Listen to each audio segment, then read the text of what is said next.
Hi, thanks for joining me on the Everything and Anything and a Bit Gay podcast. I'm Zach Randles-Friedman, and I just got back from my Christmas vacation trip.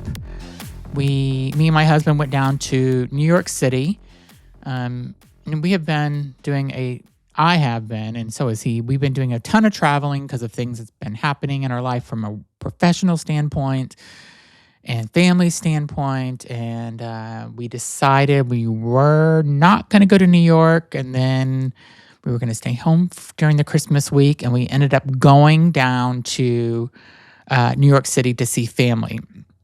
And we used to do, when we lived in New York, or even when we didn't live in New York, we would always go to New York for Christmas, and we would have brunch on the Upper East Side at our cousin Linda's house, and then have dinner with our family at Joan's house, who lived on the Upper West Side, who's a cousin as well.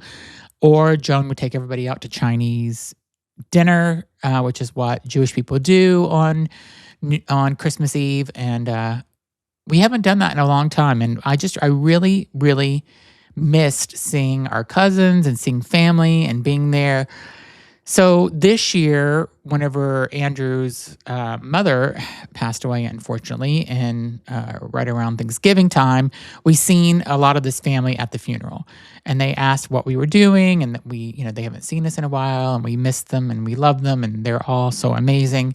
And so we got a chance to go to New York and do what we did again, except this time our cousin Kate hosted everybody at her house, which was different because she lives in New Jersey. So we all drove to New Jersey, and she has a beautiful house, and we got to do that. And we got to see her kids, who are one's in college and two twins are 15. And it's just like, how did this happen? I knew these kids when they were babies. It's just insane seeing adults, they're adults now. And then we got to see our cousin Mars and Arturo's kids, and that was amazing. And they're 15-year-old twins as well. And it's just really crazy that these kids grow up so fast. And I sound like a very old person saying, where did time go? But I mean, it's crazy. I think about other family where, my nieces and nephews, I remember holding them as babies, and we just went to dinner with them last week as well. And they're now out of college, all of them. They have real jobs, and they're all adults. And it's just so insane to me just how life goes by so fast. My mom, who is 75 years old, she keeps saying this to me. She says it to me maybe once a month now. I can't believe that I'm 75. I just can't believe it. How did I get here? And I'm like, I don't know. She's like, you're going to feel this one day. You're going to feel how did I get to this age? And I do feel that way in some ways. But I have to say, I do not feel I am my age. I do not feel like I'm 52. I do not act like a 52-year-old, first of all. And I don't think I look like a 52-year-old either. Well, at least I hope I don't. But you know what's, me and my friend Jen always say this. I did a post on my other, not a post, I did a video intro about my year-end 2025 wrap-up for my other podcast called Listen Up Girls. I do news, LGBTQ plus news in 10 minutes or less most of the time. And I did a 2025 kind of wrap. This is what I talked about and stuff, or this is what a reflection of my year and stuff. And if you haven't subscribed to that podcast, you should, because I think it's good.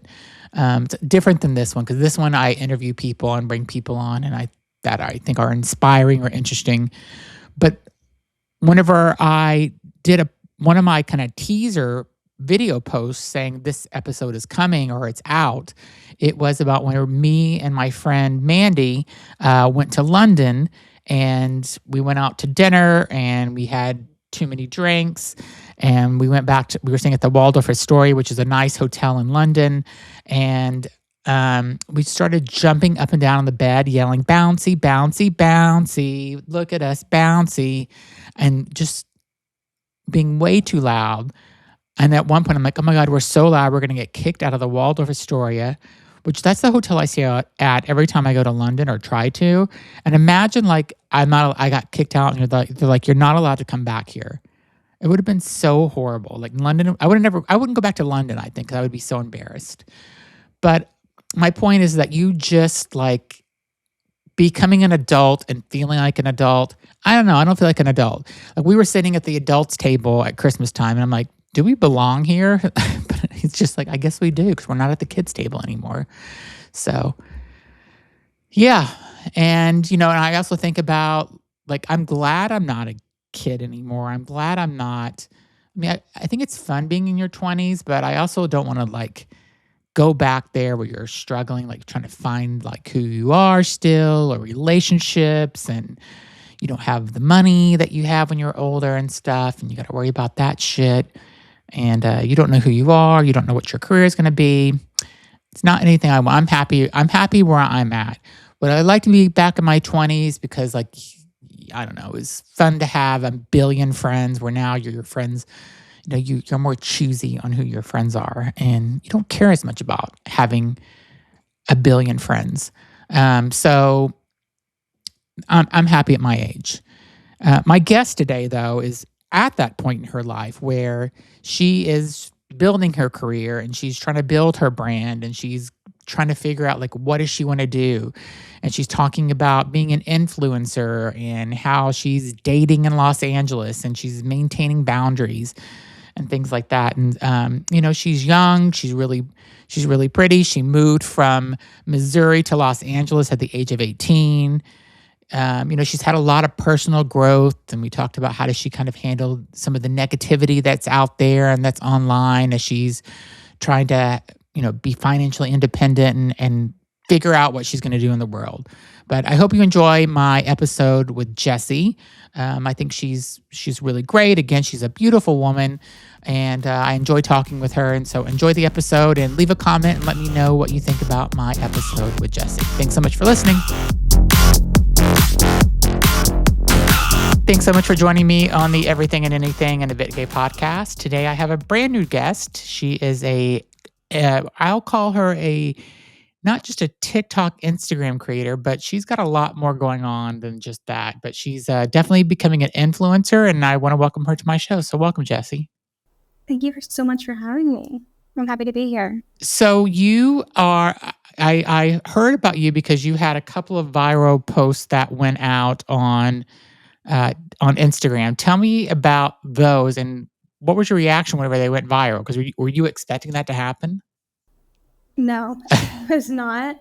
I think that's usually how it happens. It's always the post that you don't think too much about and you just post without a care in the world. And then they go viral. One of them, I would say I posted both of these like 6 months ago. Okay. And on the same day, which is kind of funny.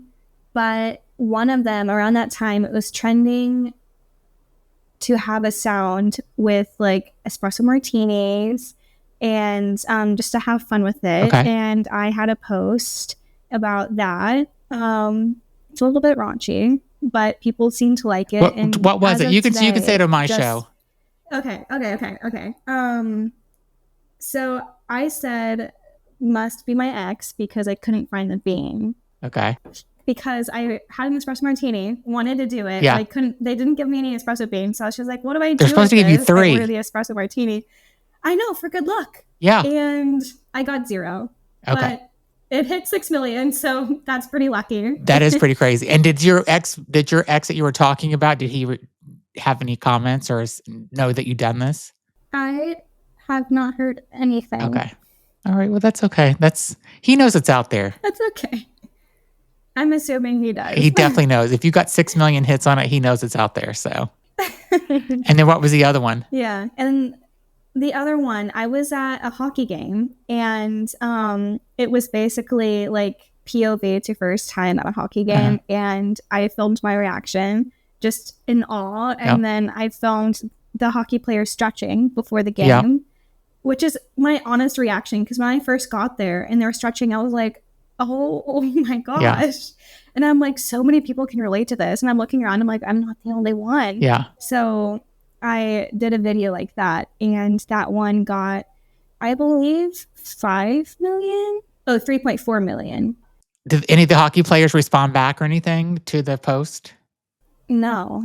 Too bad. I don't know if they saw it, but if you got that many views, I bet you they know about it. I'm helping them out. Yeah, you are. Hopefully. Did you tag them? I did. Okay. Yeah. They seen it then I for tagged sure. the LA Kings. Okay, cool. You should have tagged the individual though, hockey players if you knew who they were. So that would have been. I mean, is it too late? No, go back and do it. Repost it and tag them and just say, I did an interview of this today and wanted to repost and share because it was so fun. And do it. Okay. You convinced me. And what do you kind of want to do? I mean, you got a little taste of being viral and stuff. And I think once you do it a couple of times, it can come a lot more often. So are you thinking of ideas and things that you want to do? Are you kind of coming up with like a strategy of how you would like to be a creator or a digital influencer?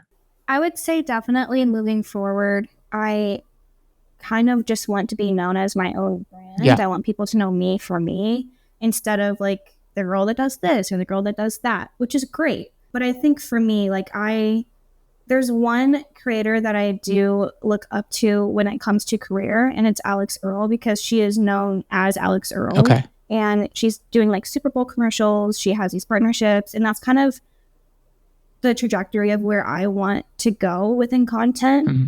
But within myself. Yeah. If that makes sense. What would be your biggest, if you could pick 2 things that you wanted to do, being part of a Super Bowl would be really amazing, and good money. But what things have you kind of thought about that you'd like to be a part of? Or is there a brand also? That's the other question I have. What brand would you want to kind of represent? Because you're already doing a little bit of brand, brands, right? Yeah, I've dabbled a little bit. I haven't really thought about like what brands I would really want to be a part of. As long as like our values and morals align, then I'm happy to work with them. I did previously work with the Honey Pot, which is like a women's health brand. And I have been using their products for years.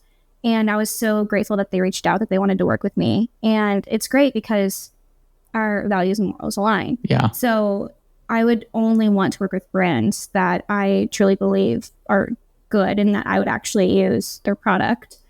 I would say my goal moving forward, like once I've created a name for myself, I would like to get into movies and TV shows because I have a degree in it and I have training in it. So I would say that is my goal, but I want to make a name for myself beforehand. Yeah. And what would you want to do with like a movie and TV shows? Like, would you want to be like part of the cast? Would you want to be behind the scenes? Like, what would you want to do? I would want to be a part of the cast. I think it'd be so fun to do a period piece. Oh, like what? Like, have you watched Gilded Age? No, I haven't, but I've heard amazing things about it. You have to watch it. It's so good. I just started watching it a couple of weeks ago, and there's 3 seasons out, and I regret not watching it earlier because it's so great. It's like 1885 in New York City, and it's amazing, and all the actors and actresses are amazing. Oh, beautiful. I hear they're doing a lot of like the fantasy novels and fantasy series. I hear they're turning a bunch of them into movies and TV shows. So I think that would be so amazing to be a part of if I look the part. Yeah. It would be a dream come true. So when you talk about your morals and values and stuff, like kind of what are you kind of thinking about? For example, with the Honey Pot, with their products, they are all organic. They like to use clean ingredients. Okay. For menstrual products, just other menstrual products that are not them. Yeah. A lot of the ingredients can be very toxic to people. Yeah. And I stopped using them years ago because I'm trying to be as healthy as I can for me and for my future. And that is one thing that I really align with, is just using healthy ingredients that are non-toxic. It seems like they really care about their community and their clientele as well.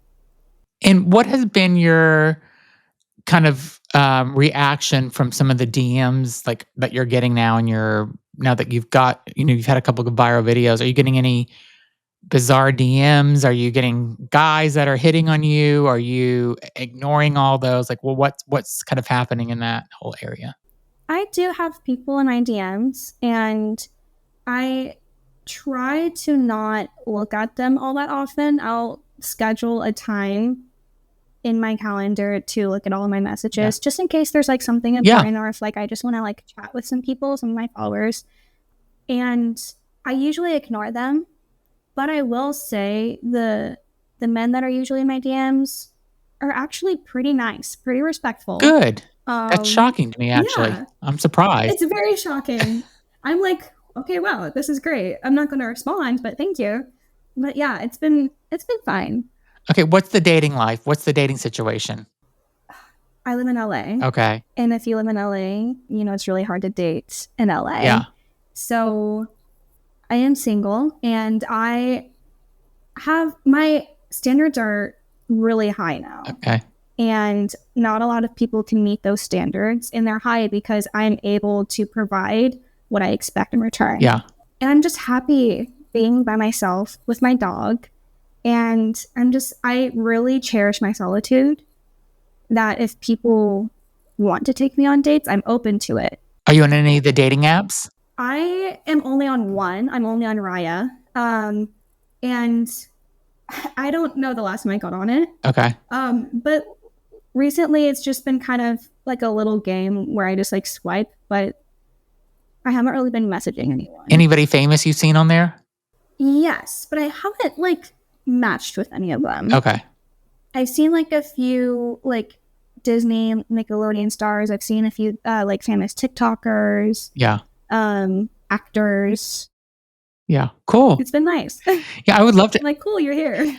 So I'm married, but my friends that have apps and stuff, I love going on them when we're like on vacation together, whatever, and like swiping for them, and then they take the phone away because then I start sending messages to people for them, and they don't love that. But I mean, because I actually have a friend that used to do that for me. I'm like, just take it. Yeah, and you know what? I did it for a friend of mine, Rachel, who lives in LA. We were in New York together, and I did it, and she ended up meeting a great guy, and she ended up flying back from LA a couple weeks later to meet him. It didn't end in love and romance, but it worked, and I was being just like, I just kind of being gross with him, like how men are gross with women sometimes. I was kind of giving it to him, and I don't even remember what I asked. It was very inappropriate, whatever I was saying to him. And then when she met him, she goes, that was my gay friend. That wasn't even me. And he goes, I didn't think it was you because it didn't seem like you, whatever. So, but it's just fun to kind of take somebody's dating app whenever you don't have that to play with it. Yeah, it's like a little game. Yeah, you can have fun. Exactly. Yeah. Have you thought about like maybe doing like you have great skin. So have you thought about working or trying to do like something with a skincare company, or, there's all these different kind of natural brands now that are out there. If you're kind of into that, you should reach out to them and see if you could collaborate with them. Yeah, for sure. I definitely will. I've been to a couple of skincare events recently, and they've all been great. Their products have been great. But I haven't like actively worked with them. Yeah. So maybe I should, now that I have that connection. Yeah. I should reach out to them. What do you think the biggest challenge is for like an influencer to kind of keep their authentic self? Because you said you want to be authentic about it, but to also kind of grow your platform at the same time. What do you think that biggest challenge is? Consistency. I think if you're pushing yourself a little too much, you can kind of lose the authenticity that comes with it. Yep. So I think finding the balance between consistency and being authentic is really important, but there's a fine line. And sometimes I'm super consistent, but then I like watch the videos back and I'm like, I don't really know if that's like fully myself. So I think a lot of it is watching what you post and asking yourself the question as yourself and as a viewer, if this is something that is important to you. Because sometimes it's better to post like fewer videos per day, but post like authentic videos. And have you met other people that are, on TikTok or Instagram that, are doing the same thing that you're doing, or are big influencer, or have you spoken to them and said, what's your secret? Like, how did you get this many millions of views or millions of followers or whatever? Are you making friends in the industry? I am making friends. I've met a lot of people that are definitely more established within the industry than I am. I haven't really asked them that question because I think for everyone it's so different. Yeah. And for me, I need to find what works out for me and what I want my brand to be and for my audience. But I will say every person that I've met that is really successful within the industry, when I meet them in person and then when I see them online, they're the exact same person. Okay. And that is kind of what I aspire to be for myself, which is really great. Did you ever think that you would, so you moved to LA from Missouri, right? Yes. And how long have you been in LA, and what's changed about you since you've moved? Because Missouri and LA are like night and day, right? So it's completely different. Yeah, completely different. It's like a culture shock. I have been here for 7 years. I moved here when I was 18. Okay. Which, looking back, I don't know how I did that. Yeah. I was so young. But when I was 18, I thought I could do anything. Yeah. Which is kind of great. Like, I'm very proud of myself for doing that. I think who I am now and who I used to be when I first moved here, bottom line, is the same person. I think whenever I was younger, I definitely cared more about how I was being perceived. I think I cared more about what others thought of me more than what I thought of myself. Yeah. I was definitely more insecure. I think now, with age and experience and meeting a whole bunch of different people, good and bad, and I'm definitely more secure in myself. And I'm at that point in my life where, like, if I meet people, no matter how successful they are, I want to know them for them. Yeah. And if we get along, that's fantastic. If we don't, that's okay. Because I have confidence within myself moving forward of what I want to do. And how are you handling, like, we all get negative comments or haters online that come on and have, they're trolls and they have something stupid to say. I most of the time ignore it whenever it happens, or if I get a DM that's nasty, I'm just like, all right, well, whatever, sometimes I clap back a little bit, but I try not to. What is your thoughts whenever that happens to you? Like, what do you do? Are you ignoring it? Or are you just kind of, clapping back a little bit to them? I think it depends. Usually DMs, if they're rude, I ignore them. Yeah. No matter what, DM, comment, if it's very rude, I usually find it so funny. And I'm just like laughing. I'm like, okay, whatever. Yeah. Because I just find it so funny. But I've definitely, like, the 2 viral videos, I've had some comments that were kind of like rude. And I knew that it had nothing to do with me. So I would, like, just comment back nothing about them. Like, there's this one comment on, like, the hockey video. It wasn't even rude, but I think she ended up deleting her comment. But it was like, better dye your hair because hockey men love blondes. And I just responded, I'm like, I don't do anything for men. And my response got like 15,000 likes. I can't find it anymore because I think she deleted it. But I think a lot of it, whenever I clap back, I never want to be rude to them personally. If anything, I want to put it on myself. So for that, I was like, I don't do anything for men. Yeah. I think for me, it's like just creating and holding your boundaries that people may want to try to cross. If you could look ahead 5 years from now, what would you want to be doing? Ultimate dream.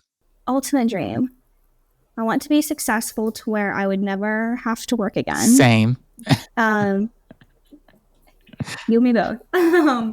I want to be so successful that, like, I can put my niece and nephew into the top schools, wherever they want to go. They can do whatever they want to do.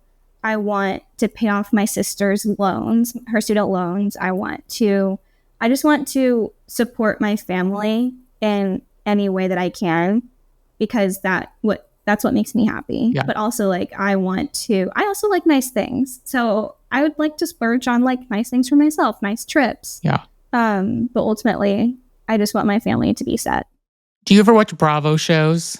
No, I don't. Oh, there's a show on Bravo called McBee Dynasty. And it's about these guys that, this family that lives on this ranch in Missouri. And I just started watching this also like 2 weeks ago, at the same time I started watching Gilded Age. And it's a reality show. I thought it's like the second season is out. A friend of mine told me, you got to watch this. It's so good. And I'm like, yeah, but I said, I don't think I'm going to be into it. And I'm addicted to it. And the guys are so nice. And they're like, it's Missouri, Gatlin, Missouri, I think is maybe, I don't know if it's a small town. I think it's outside of Kansas City. Okay. And you should check it out because 2 of the guys are really hot and one's single. And so if you ever go back to Missouri, maybe you like meet up with him because he's so cute. And I think he's probably your age-ish. So just trying to I'll keep that in mind. Trying to play matchmaker here. You're setting me up by luck. Yeah, exactly. My last piece of advice to you is that if you want to become really popular, go for the gays. Get the gays on your side and get them to be your friend and get them to like your stuff. And that's how you're going to, I think that's just one way of kind of looking at how to become more influent online. So I 100% believe that. I'm here for the girls, the gays, and the days. Good. Cool. I love it. Well, it was great having you on. I will put your Instagram and your TikTok in the description of this video or podcast, whatever people are listening to, and they can follow you. And whenever you follow her, send her a message and tell her what you thought about her interview on the podcast. And thanks so much for being on, Jessi. I appreciate it. Thanks so much for having me. I had such a great time. Great. Thanks, everybody. Be sure to leave a comment and subscribe and follow Jessi. Have a great week, everybody.